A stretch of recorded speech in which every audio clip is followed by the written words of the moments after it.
하세요. 설법순으로 성타원 박성재 교무님의 설법 받으시겠습니다. 정좌 형생.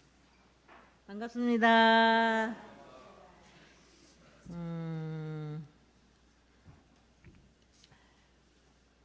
내가 성자입니다. 이제 한번 그렇게 공부하시죠. 인사를. 우리가 성자입니다. 연습 한번 해볼까요? 네. 다 같이 시작. 우리가 성자입니다. 네, 성자입니다. 전산종 목사님께서 성자로 살자 그렇게 딱 핵을 그어주어서 성자로 살려면 내가 성자가 되어야 하므로 우리가 성자입니다. 이렇게 인사를 하도록 하겠습니다.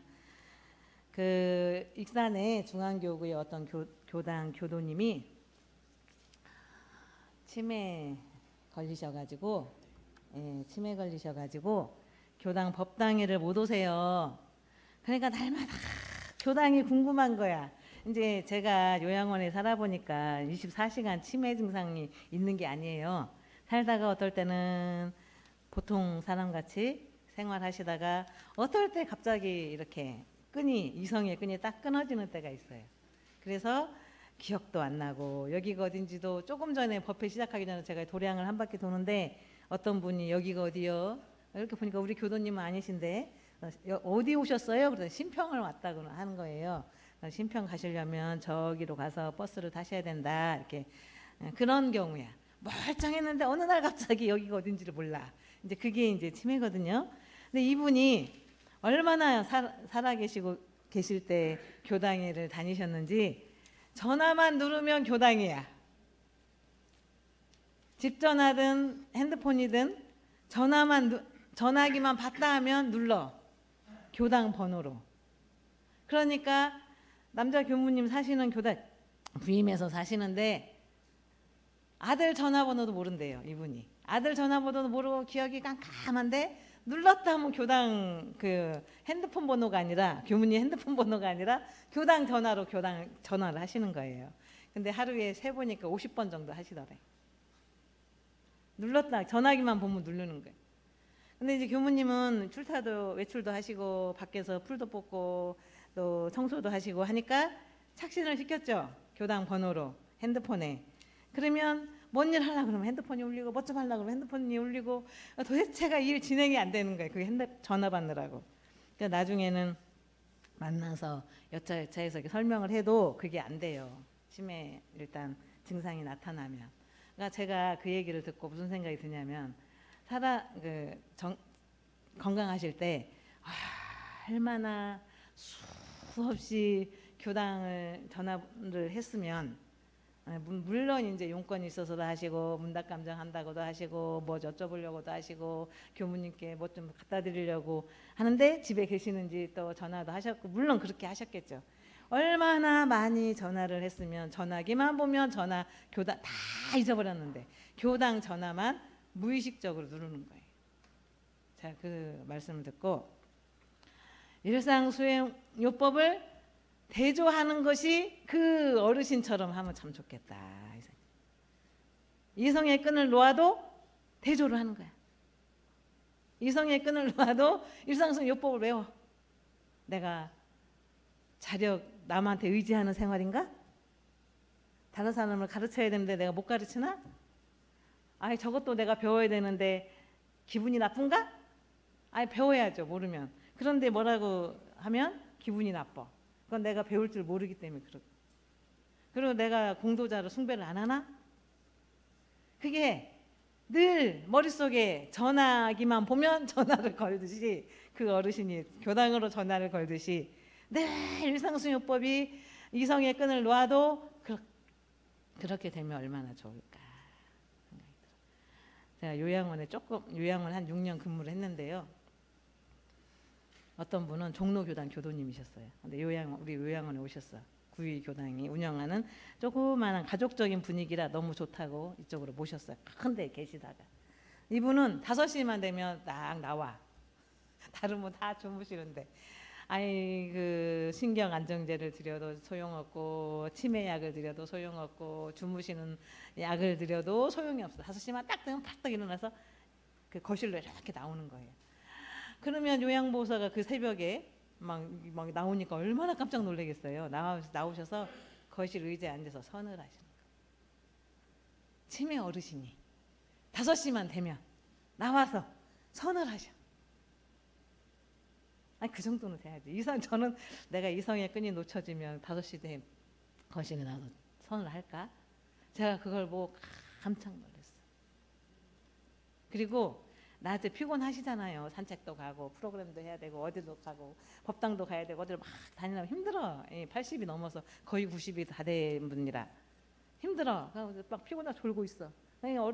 요양보호사들은 졸다가 앞으로 넘어지면 안 되니까 아이고 어르신 들어가서 주무세요 해도 우리 대종사님이 연구 없이 잠을 자지 말라고 했어. 낮이니까 난 잠을 자면 안 돼. 그게 뼛속까지 입력이 된 거예요. 그런 거를 보면 옛날 어르신들은 참 무섭게 공부를 하셨구나. 그 생각이 들어요.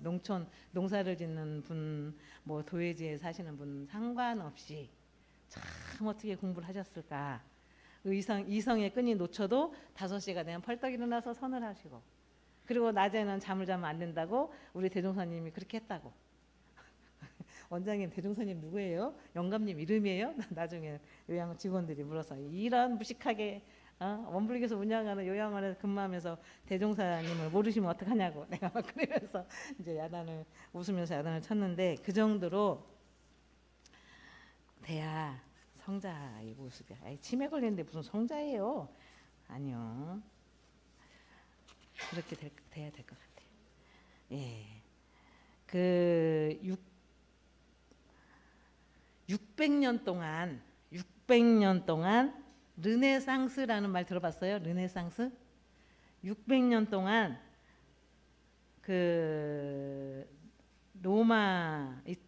그리스 로마를 지배해온 신이 중심이다 하는 가치관이에요. 세계관. 그래서 사람은 그 신의 복종을 하고 살아야 돼. 그 세계관이 지배했던 사회, 중세시대 600년 동안 이렇게 유지를 해왔던 거예요. 그러다가 14세기에 단테를 시작으로, 단테라고 하는 사람이 있어요. 소설 쓰고 글 쓰고 하는 사람.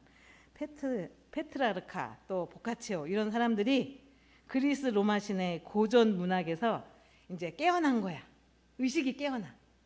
어떻게 깨어나냐면 우리가 중심인데 생각을 하는 사람도 우리고 글을 쓰는 사람도 우리고 내가 쓴 문학책을 갖다가 읽는 사람도 우리고, 그런데 왜 신은 보이지도 않고 어디 존재하는지도 모르는데 우리가 600년 동안 거기 지배하에 살았었던가. 거기에 이제 의식에서 깨어나요. 그러면서 휴머니즘을 발견해가지고 인간 본연의 개성, 자유 이런 걸 존중해야 된다고 막 주장을 한 사람이에요. 주장을 해요. 그리고 신의 세계를 그려. 미술가들이나 조각가들이 막 신의 보면은 그 천장 그 조각 그림 그려놓은 거고 막 천사들이 날아다니고 신이 막 그 사람들을 막 구제하는 것 같은 그런 모습을 크게 몇십 년을 거쳐서 그림을 그리는 거예요. 요즘은 그게 이제 그 구경하러 막 사람들이 비행기 타고 가잖아요. 그리스 로마. 그렇게 하던 것이 인간의 아름다움. 너무 이쁘잖아. 얼굴도 보면 너무 이뻐. 우리는 이렇게 막 저기 옥상에서 떨어진 감자 같은 이런 얼굴이지만 저쪽 서양 그 그리스 가면 너무 코도 막 뾰족하고 너무 이뻐요. 그런 아름다움을 묘사하고, 그리고 또 자연을 연구해. 자연이 참 신비로운데 그걸 연구를 해. 그래가지고 정확히 묘사를 하는 거예요. 그러니까 정물화, 자연, 풍경화 이런 이제 그림들이 막 나오고, 종합가도 생각하는 이렇게 조각이 나오고 이렇게 하는. 이것이 이제 독일이나 네덜란드, 그리스 로마에 머물러 있었던 것이 아니고 독일이나 네덜란드, 영국, 프랑스로 이제 전파가 돼요. 그래서 발전을 하게 되면서 18세기 산업혁명과 함께 몽테스키에 루소, 괴테 이런 분들이 이제 그분들 작품을 통해서 인본주의가 막 확산이 되는 거예요. 19세기 니체, 톨스토이 소설가들이 이 사람을 본의로, 사람의 본성이 희노애락 감정도 중요하다 하면서 이제 그 소설에 사람들을 등장시키고 감정을 세세히 묘사하고 그거 읽다가 보면 날 새는지 모르게 저도 많이 읽었던 기억이 납니다. 청소년 시기에. 원불교학과 와서는 책을 거의 그렇게 뭐 날 새고 날밤 새면 우리는 혼나니까 기숙사에서. 예, 그렇게 해서 책을 많이 봤던 철학가나 문학가에 의해서 이어져서 르네상스 문화나 사상이 지금까지 이렇게 전해져. 신이 중심이었던 시대에서 사람이 중심이 된 그런 시대가 600년 정도 전통을 확 깨고 500년 정도 지금 이어오고 있는 인본주의 사상이 굉장히 강조되고 있는 시대에 우리 교도님들은 살고 계십니다. 동양에서는 동학 그럴 때 개벽이라는 말이 처음 나왔어요. 그리고 강증상 그분이 또 개벽이라고 하는 거에 또 많이 풀이를 하셨고 또 그걸 이어서 대종사님께서 개벽을 물질이 개벽되니 정신을 개벽하자라고 말씀하셨죠. 결론을 딱 내려주셨어요. 그 개자는 10개자예요. 10개. 그 문자에 이렇게 생긴 한자가 딱 들어가 있는 10개. 연다 이런 뜻이에요. 벽자도 막 어려워요. 한자가. 그런데 그것도 연다. 그래서 대문 문자에 그 안에 뭐 복잡한 그래서 벽자 10벽 10개 10벽 그래서 연다라는 뜻이고 대산종사님 그 법어를 보니까 앞에 10개 이거는 과학 문명이나 외부적인 요인들 뭐 그런 것들이 겉모습 이런 것들을 오픈한다 이런 뜻이라고 해요. 그리고 벽자는 정신세계, 내부, 내면 이런 것들을 오픈을 시킨다 이런 뜻으로 그 의미가 약간 다르다 이렇게 표현을 하셨더라고요. 그러니까 모난 마음을 가진 사람이 모난 말을 하죠.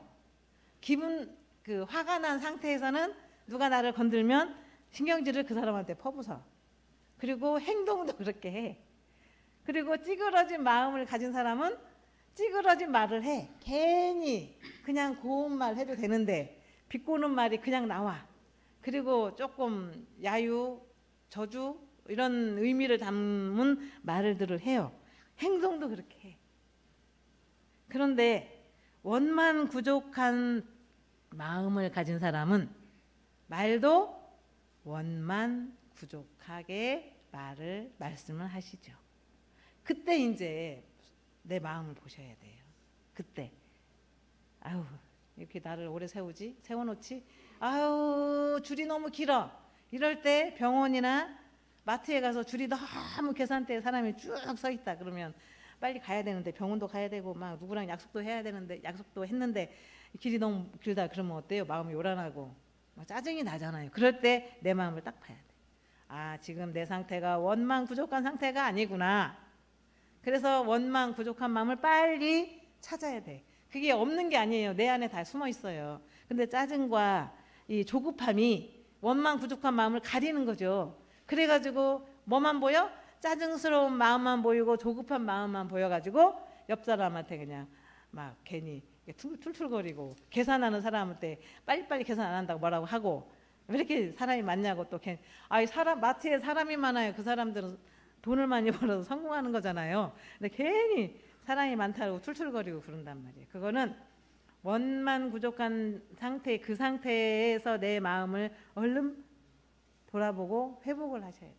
그래가지고 그래 내가 좀 기다리고 핸드폰으로 좀 약속이 늦겠다고 전화를 하고 문자를 보내고 그렇게 원만 부족하고 지공무사한 행위를 해야 됩니다. 온전하지 못한 마음을 온전한 마음으로 그때그때 큰 일 있을 때만 하는 게 아니에요. 그때그때 하셔야 열어가는 것이 개벽이다. 경계는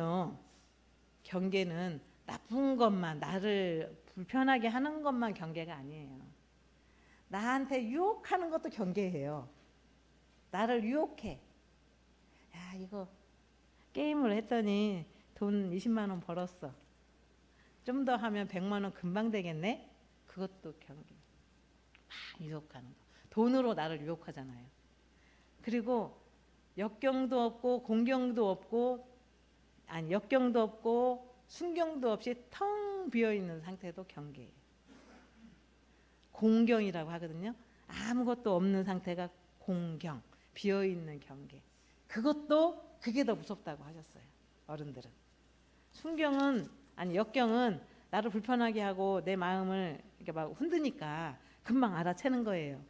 순경도 조금 역경보다는 못하지만 내 마음이 욕망이 막 하늘로 오르는 거를 보이잖아요.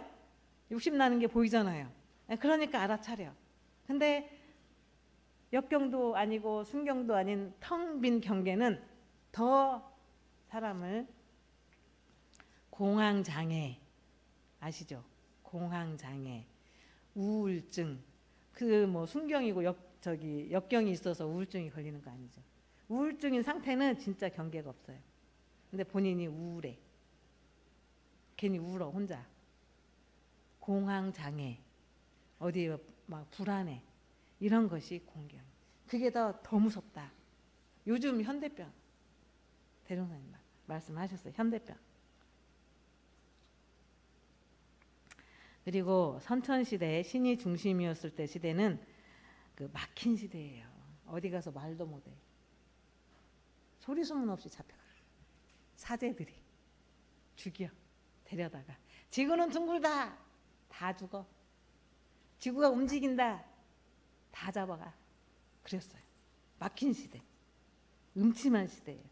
그 사상이 콘크리트처럼 굳어가지고 도저히 깨지지가 않아.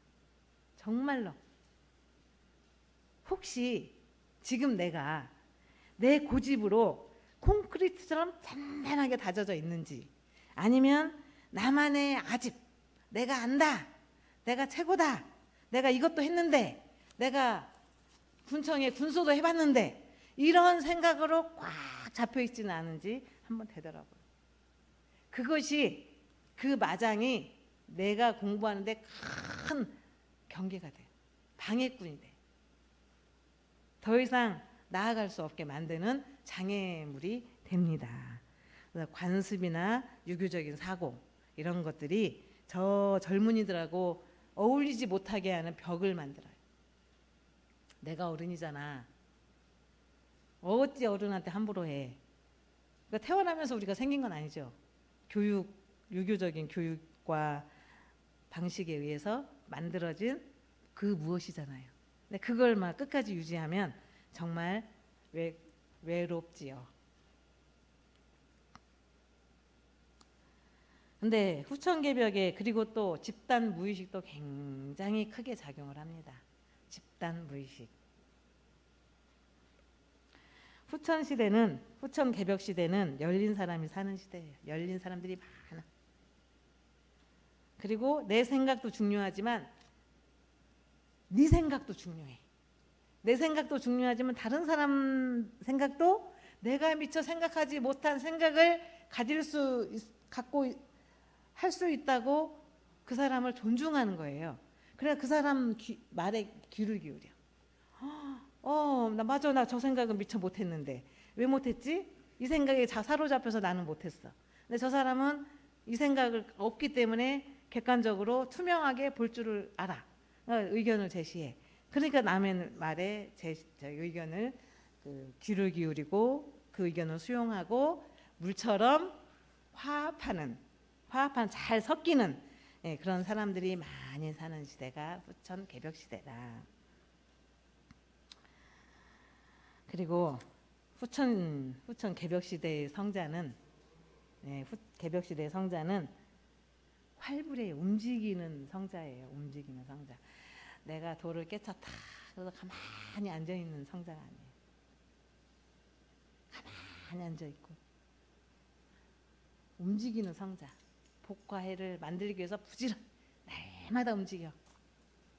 힘에 부치지 않을 정도로 날마다 움직이는 분들이 개벽 시대의 성자다. 대종사님께서 부처 개념을 말씀을 해주셨어요.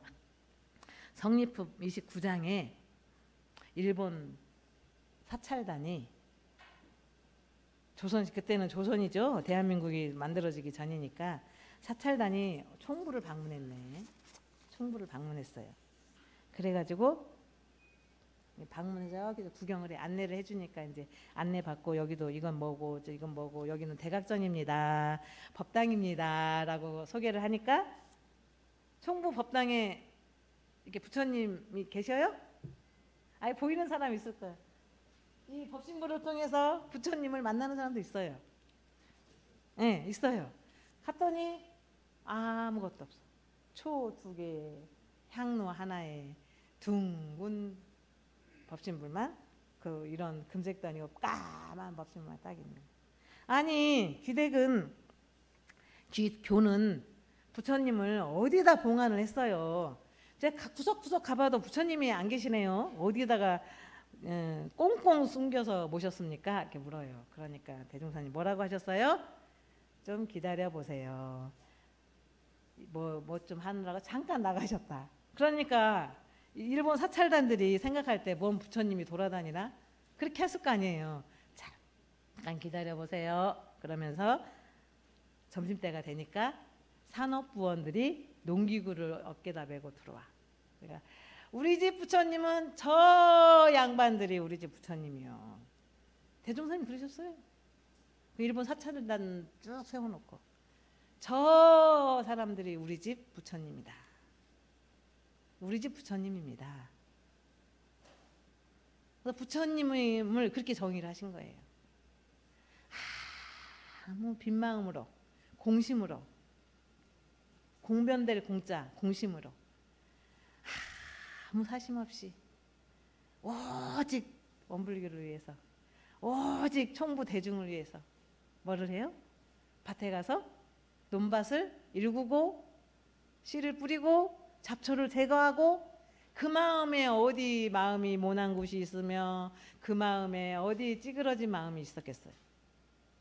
그냥 원망 부족한 그 마음이에요. 욕심도 없고 사심도 없고 뭘 더 잘하려고도 안 하지요. 대종사님 지도받아서 그대로 드러나 있는 성품을 그대로 보면서 논밭을 일구는 산업 부원 사람들. 이게 부처님입니다. 여기 계시는 아마 지금 109년이 지난 지금 대종사님 오신다면 부처님 어디 있습니까? 여러분들은 부처님 어디다 봉안했습니까? 하면 대종사님이 여기 앉아 계시는 모든 분들이 부처님이라고 하실 거예요. 그래서 우리는 성자다. 우리가 부처다. 아시겠죠? 예, 우리가 부처예요. 그리고 가끔 한번 나 정말 부처님 같아. 이런 행동을 하거나 이런 마음을 가진 적도 있을 거예요. 공부를 오래 하신 분들은. 여기서 공부라고 하는 거는 교전 책 보고 어려운 철학자가 쓴 책을 막 보는 게 공부가 아니고 우리 공부, 마음 공부 하시는 분들은 그럴 것이다. 그래서 대종사님께서 부처에 대한 정의를 내려주셨고 생각만 하는 부처님 아니고 깨달아서 가만히 앉아있는 분도 부처님이 아니고 지혜와 복을 구하기 위해서 활동하는 활불 그것이 우리 부처님이다. 교법을 실천하는 분들 일상수행 요법을 수시로 대조해서 이성의 끈이 떨어지더라도 일상수행요법을 늘 마음에 대조하는 자성의 정자리 찾고 자성의 해자리 찾고 자성의 개자리를 찾고 그렇게 하시는 분이 살아계시는 부처님이다. 성자다. 개벽 성자다. 이렇게 말씀을 드릴 수가 있습니다. 제가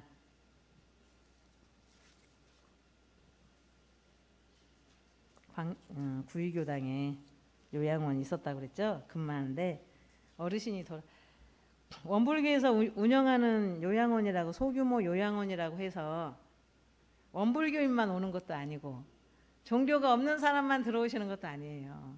성당에 다니는 천주교를 평생 믿었던 할머니도 들어오셨어요. 열반하셨어요. 제가 원장이잖아요. 문상을 갔어요. 문상을 갔어. 갔는데 인사를 하려고 이렇게 했는데 둥글 그 장례식장에 둥글게 앉아서 밥 먹는 데 말고 그 바닥에 영정 모셔져 있는 거기에 둥글 여러 사람들이 한 7명 정도가 앉아가지고 계속 성경책을 소리내서 소리를 맞추어서 읽는 거예요. 우리는 한국에서 한국 사람인 대종사님이 교전을 만드셨기 때문에 이름이 다 한국 사람들 이름이야. 선지님들 이름이. 그런데 천주교 성경은 이름이 혀가 잘 안 돌아가는 다 외국어예요. 그런데도 그걸 길기도 해. 이름이 왜 이렇게 길어?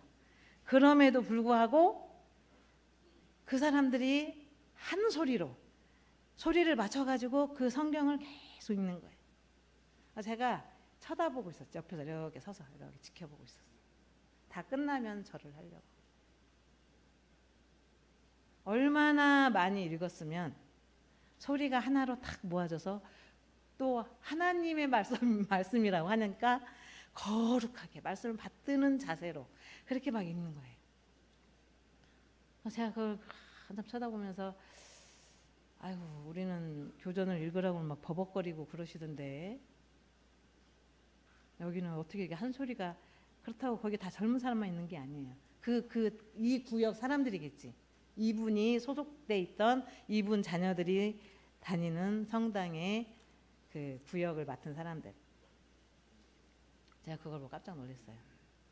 그래서 우리 교도님들 시간 있으면 제가 교전을 막 쓰잖아요. 우리는 막 써. 열심히 쓰셔. 그리고 뭐 PC 아니 저기 원티스 들어가서 막 쳐. 무슨 말인지도 모르고 막 쳐. 열심히. 그리고 오늘 5페이지 쳤네. 4페이지 썼네. 막 이렇게. 쓰기에 급급해요. 물론 이제 이게 의미도 생각하면서 쓰시는 분들도 계시지만, 근데 저는 소리 내서 읽었으면 좋겠다. 이거 권장하고 싶어요. 소리 내서 읽었으면 좋겠다. 저 단전에서 올라오는 혼자 있으니까 누가 옆에 없으니까 저 깊은데 단전에서 올라오는 목소리로 거룩한 굵직한 목소리로 대종사님이 말씀을 내 입을 통해서 대종사님이 법문을 하시는구나 하시면서 소리내서 법어봉독을 경전봉독을 했으면 좋겠다. 혼자 공부하실 때도 보면 상실기에 30분, 교전봉독 10분, 어떨 때는 못했다고 X, 어떨 때는 했는데 몇 분 했는지는 안 쓰고 동그라미 그렇게 표시를 하시더라고요. 그런 분들은 소리내서. 그러면 저희가 졸립거나 집중이 안 될 때는 저도 시험 공부할 때 화장실 가서 막 소리를 내서 공부를 해요. 그럼 내 소리를 내가 들으면서 눈으로 보고 입으로 말하고 그걸 귀로 들어. 한 번 보는데 3번을 익히는 거잖아요. 눈으로 보고 입으로 말하고 소리를 듣고 그렇게 해서 제가 공부를 했던 적이 있어요. 경전도 보면서 눈으로 막 이렇게 아이 무슨 말인지 몰라요. 하지 마시고 소리 내서 읽으시면 단전에서 나오는 소리가 이게 단전에서 나오는 소리구나 느낄 수가 있습니다. 그렇게 하기를 했으면 좋겠다 하는 말씀을 드리고 이제 생활화예요. 생활화. 이성의 끈이 놓쳐도 전화기만 보면 교당 전화하듯이 이성의 끈이 놓아도 일상수용요법을 대조하는 거를 꿈에도 잊지 않고 늘 하듯이 이게 이제 생활화거든. 그리고 르네상스 시대의 인간의 본이 인간 중심의 사상의 됨으로 인해서 우리가 개벽 시대를 만났잖아요. 시대화. 대중화. 정말 죽기 살기로 해야 대중화가 되는 것 같아요. 우리 교화를 죽기 살기로 해야 대중화가 될 것 같아요. 원불교. 영국인 노스클리프라는 사람이 있어요. 이분은 꿈이 있어. 꿈. 무슨 꿈이 있냐면 신문사를 하나 운영하고 싶어하는 꿈이 있어요. 그래서 어릴 때부터 15살 때부터 신문에 기고를 해요. 자기 원고를 써서 이제 실어 이거 보시고 마음에 들면 실어 달라고 갖다 줘. 그거 그래서 괜찮아. 사람이 생각하지 못한 그런 내용들로 글을 써왔거든요. 그러니까 이제 실어줘요. 사람들이 독자들이 그걸 보면서 너무 좋아하는 거예요. 어머 이 사람이 생각이 깼네. 그러면서 너무 좋아. 인기가 많아. 그리고는 그러니까 이제 나는 평생을 신문에 바치고 신문 분야의 1인자가 되겠다. 이런 꿈을 하나 딱 세워요. 그리고는 18살 때 지방 신문사 편집국에 들어갑니다. 18살에 취직을 해가지고 한 노인을 취재하게 돼요. 한 노인. 어떤 노인이냐, 이 어르신은 어떤 분이냐, 그 구두에 징을 받아요. 징을. 처음에는 구두가 징이 없었나 봐요. 근데 징을 구두에 박아가지고 떼돈을 번 어르신이야. 그게 이제 소리도 나고 튼튼하고, 뭐 저는 이제 굽이는 구두를 안 신어봐가지고 잘 모르겠는데, 이제 그렇게 징을 박아가지고 그게 이제 막 잘 팔려가지고 떼돈을 번 벼락부자가 돼. 근데 좀 무식해. 돈만 많지 아는 게 별로 없어. 취재를 했어요. 그래서 아니 어쩌다가 이렇게 구두 발명을 해가지고 징 박는 발명을 해서 부자가 됐습니까? 했더니 이 어르신 하시는 말씀이 나는요 돈 버는 거에만 전력 질주를 했어요. 돈 버는데 전력 질주를 하다 보니 어느 날 갑자기 내가 이런 벼락부자가 되어 있다. 외골수에 그것만 바라보고 그것만 했더니 내가 그런 벼락부자가 됐다. 이 소리를 듣고 노스클리프가 이 어르신 말에 공감을 하면서 자기 자신의 꿈을 위해서 전력 질주를 해야 되겠다. 이렇게 합니다. 그래가지고 39살 때 신문사 사업에 이제 뛰어들게 되는데 이분이 가지고 있는 신문사가 유명해지는 거예요. 그래서 영국에 있는 짜잘짜잘한 신문사가 다 이 노스클리프가 운영하는 그 신문사 밑으로 다 들어와. 그냥 영향력이 커져버린 거죠. 근데 이제 1900년도에 뭐가 터지냐면 세계 1차 대전이 터져요. 세계 1차 대전이 터져. 그러니까 이제 영국이면 연합군이 또 이제 그 비연합군을 대항해서 싸워야 되잖아요. 근데 이 연합군의 단결을 좀 호소하고 싶은데 이 노스클리프가 그 역할을 해요. 막 신문에 글을 써가지고 그래가지고 그 자기 신문뿐만 아니라 자기 수하에 있는 신문사까지 다 동원해서 1차 세계대전의 연합군이 승리할 수 있도록 그렇게 만들어요. 언론이 그만큼 중요한 거예요. 요즘 우리나라 언론도 이상한 방향으로 가긴 하지만 그 정도로 언론을 이용하는 거예요. 정치하는 사람들이. 그렇게 해서 승리를 합니다. 연합군이. 세계 1차 대전. 그때 독일은 비연합군이었거든. 독일 황제가 뭐라고 하냐면 나는 연합군에 진 것이 아니다. 나는 연합군한테 진 것이 아니고 누구한테 졌냐? 노스클리프 신문에 졌다. 이렇게 했다고 해요. 그 정도로 언론이 사회에 미치는 영향력은 대단하고 그렇게 해서 이 사람은 오직 꿈을 그렇게 키운 거잖아요. 이 한 사람에 의해서 신문이 대중화가 된 거예요. 내 한 사람으로 인해서 원불교가 대중화가 될 수가 있는 거예요. 내가 어떻게 하느냐에 따라서. 예, 그래서 이제 3대 말이 지나고 4대가 열렸어요. 원기 109년부터 4대. 그게 저도 처음에 4대, 3대 이게 뭐야? 어떤 의미가 있지? 이런 생각을 했었는데 한 획을 긋는다라고 생각을 하시면 되고 이 총부에서는 교정원에서는 4대의 목표를 세웠습니다. 뭘로 세웠냐면 법연 맺기. 법연 입교운동 많이 해라 이런 소리잖아요. 법연 맺기. 법이 향상. 아예 누가 그냥 법사 이런 얘기 하지 말라고 하시더구만. 총부에서 자꾸 하라고 하는데 그렇게 하면 저는 사표 내고 교무 안 해야 돼요. 그분 말 들으려면. 예, 법사 얘기 그만하고 법호 얘기 그만하라 돼요 저한테. 법이 향상. 그 다음에 법연 맺기. 법이 향상. 하나는 뭐더라? 하나 잊어버렸네.